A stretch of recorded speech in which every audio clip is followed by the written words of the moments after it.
ज़माना कर न सका उसके कद का अंदाज़ा का, वह आसमान था मगर झुककर चलता था।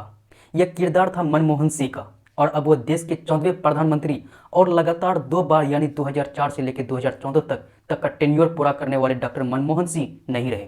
वह 92 साल के थे। गिरने पर उन्हें दिल्ली एम्स के इमरजेंसी वार्ड में भर्ती किया गया था, जहां डॉक्टरों ने निधन की पुष्टि कर दी। मनमोहन सिंह एक ऐसे नेता थे जो राजनेता होने के बाद भी माइक पर नहीं बल्कि अपने काम से डरते थे। एक ऐसे नेता जिन्होंने देश की डूबती इकोनॉमी को जान दी और जब क्रेडिट लेने की बारी आई तो इनकार ही कर दिया। वह एक लड़ाई की वजह से मंत्रालय तक पहुंचा। एक ऐसा इंसान जिसे इंदिरा गांधी के बेटे और देश के पूर्व प्रधानमंत्री राजीव गांधी ने जोकर तक कह दिया था, जबकि वो अकेले ऐसे पीएम है अब तक के इतिहास में जिसके सिग्नेचर नोट पर हुआ करते थे, क्योंकि वो आरबीआई के गवर्नर भी थे। चलिए आपको सुनाते हैं चुपचाप रहकर अपने कामों से शोर करने वाले पूर्व पीएम मनमोहन सिंह के किस्से। शुरुआत थोड़ा बेसिक डिटेल से करते हैं। देखिए, डॉक्टर मनमोहन सिंह का जन्म ब्रिटिश इंडिया के पंजाब कह गांव में, जो कि अब पाकिस्तान में है, 26 सितंबर 1932 को हुआ था। उनकी मां का नाम अमृत कौर और पिता का नाम गुरुमुख सिंह था। जब 1947 में देश का बंटवारा हुआ तब सिंह का परिवार भारत चला आया। मनमोहन सिंह ने पंजाब यूनिवर्सिटी से 1952 में इकोनॉमिक्स में बैचलर और 1954 में मास्टर्स की डिग्री हासिल की। इसके बाद उन्होंने 1957 में कैम्ब्रिज यूनिवर्सिटी और 1962 में ऑक्सफोर्ड यूनिवर्सिटी से पढ़ाई की। पढ़ाई पूरी करने के बाद मनमोहन सिंह ने 1966 से 1969 के दौरान यूनाइटेड नेशंस के लिए काम किया। दिल्ली स्कूल ऑफ इकोनॉमिक्स से ऑफर मिलने के बाद वो देश आकर प्रोफेसर बन गए। खैर, अब तो ये हो गई बेसिक बात। तो चलिए अब जरा इसके किस्से शुरू करते हैं। एक लड़ाई प्रोफेसर से मंत्रालय तक का सफर हो गया। अब मनमोहन सिंह प्रोफेसर तो थे, लेकिन उनका ब्यूरोक्रेटिक करियर उस वक्त शुरू हुआ जब ललित नारायण मिश्रा ने उन्हें कॉमर्स मिनिस्ट्री में बतौर एडवाइजर नौकरी दी। उस दौर में मनमोहन सिंह खुलेआम कहा करते थे कि विदेशी व्यापार के मुद्दे पर भारत में उनसे ज्यादा जानने वाला कोई नहीं है। यह घमंड या गुरूर नहीं था, बल्कि अपनी नॉलेज पर भरोसा था। एक बार उनके मंत्री ललित नारायण सिंह ने उनसे बात कही, मतलब यह बगावत पर आ गए। मनमोहन सिंह ने कहा कि वह दिल्ली स्कूल ऑफ इकोनॉमिक्स में प्रोफेसर की अपनी नौकरी पर वापस चले जाएंगे। प्रधानमंत्री इंदिरा गांधी की सेक्रेटरी पीएन हक्सर को इसकी भनक लग गई। उन्होंने मनमोहन सिंह को वित्त मंत्रालय में मुख्य आर्थिक सलाहकार का पद ऑफर कर दिया। इस तरह मंत्री से लड़ाई लड़ने के लिए प्रमोशन लेकर आई। मनमोहन सिंह 1970 से लेकर 1980 के दशक में भारत सरकार में अहम पदों पर रहे। 1972 से लेकर 76 तक चीफ ऑफ इकोनॉमिक्स एडवाइजर, 1982 से लेकर 85 तक reserve bank of India governor, 1985 से 87 तक प्लानिंग कमीशन के मुखिया रहे। राजीव गांधी मनमोहन सिंह को जोकर कहा। देखिए, यह किस्सा राजीव गांधी के प्रधानमंत्री काल का है। 1985 से 1990 के 5 ईयर प्लान के लिए एक मीटिंग रखी गई। उस वक्त प्लानिंग कमीशन के उपाध्यक्ष मनमोहन सिंह ने एक प्रेजेंटेशन दिया।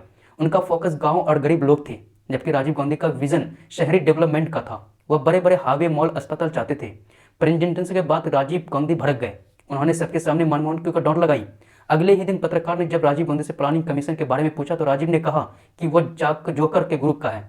पूर्व केंद्रीय सचिव सीजी सोमैया ने अपनी biography the honest always stand alone में ऐसी इंसिडेंट के बारे में लिखा था। उन्होंने लिखा था कि मैंने मनमोहन सिंह के साथ ही बैठा था। अपमान के बाद उन्होंने प्लानिंग कमीशन के उपाध्यक्ष पद से इस्तीफा देने का मन बना लिया था। मैंने कहा कि आप जल्दीबाजी में इस्तीफा देंगे तो देश का नुकसान होगा। इसके बाद अपमान का घूंट पीकर भी मनमोहन सिंह पद पर बने रहे। अब आते हैं सवाल 1991 पर। देखिए, इंडियन इकोनॉमी की हालत बहुत खराब थी। यह हालत इतनी खराब थी कि देश के पीएम पीवी नरसिम्हा राव की नींद तक नहीं आ रही थी। पीवी नरसिम्हा राव पहले चंद्रशेखर की सरकार थी और जब चंद्रशेखर की सरकार गिरी तब उन्होंने पीवी नरसिम्हा राव से रिक्वेस्ट की थी कि मनमोहन सिंह बहुत अच्छे इकोनॉमिस्ट है, वित्त मंत्रालय में उन्हें ही रखना। अब यह राजनीति का वो दौर था जब राजनीति में अच्छे लोगों की इज्जत की जाती थी। तो प्रधानमंत्री पीवी नरसिम्हा राव की सरकार में वित्त मंत्री का पद डॉक्टर मनमोहन सिंह ने ही संभाला हुआ था। 3 जुलाई की बात है। रात के वक्त 7 रेस कोर्स रोड वाले बंगले में पीएम राव बिस्तर पर करवट बदल रहे थे। देश के प्रधानमंत्री की नींद उड़ा रखी थी रुपये ने। क्यों? देखिए, आर्थिक सुधारों के तहत मुद्रा अविनियमन होना था। 1 जुलाई को रुपये की कीमत 7 तक कम कर दी गई, यानी डॉलर के मुकाबले अब रुपया 7 पर कमजोर हो गया था।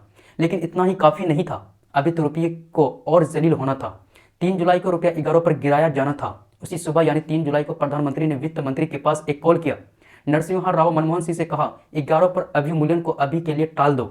9:30 बजे सिंह ने आरबीआई के डिप्टी गवर्नर को कॉल करके यह बात बताई, लेकिन तब तक चिड़िया दाना चुग चुकी थी। 2 दिन में रुपये का मूल्य 18 पर गिर गया। इसके बाद आता है बजट। राव की biography the man who remade India में विनय सीतापति बताते हैं कि मनमोहन सिंह ने बजट का जो पहला ड्राफ्ट बनाया था वो समाजवादी सरीखा था। प्रधानमंत्री ने इस ड्राफ्ट को पढ़ा, थोड़े उदासी और थोड़े गुस्से और थोड़े अफसोस के साथ मनमोहन सिंह से पूछा, क्या मैं तुम्हें इसलिए ही चुना था?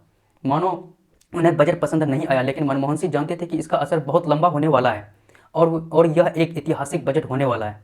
24 जुलाई को डॉक्टर सिंह ने बजट पेश किया। 18,650 शब्दों का यह भाषण आज तक का सबसे बड़ा बजट भाषण था।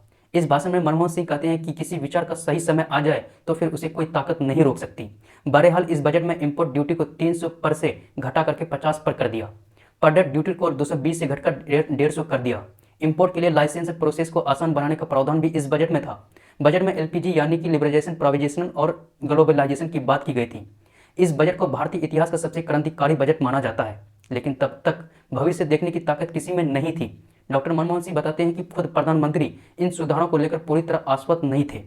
मनमोहन सिंह ने उन्हें भरोसा दिलाने की कोशिश की तो रावत ने मजाकिया लहजे में उनसे कहा, अगर सब ठीक रहा तो हम इसका क्रेडिट मिलकर लेंगे, लेकिन अगर चीज़ें सही नहीं हुई तो मैं सारा ठिकरा तुम्हें सिर फोड़ दूंगा। इसके अलावा विपक्ष ने भी संसद में खूब बवाल मचाया। तो दोस्तों ये थी मनमोहन सिंह के बारे में, आपकी क्या राय है कमेंट सेक्शन में जरूर बताइएगा। मिलते हैं किसी नई वीडियो में, तब तक के लिए जय हिंद जय भारत।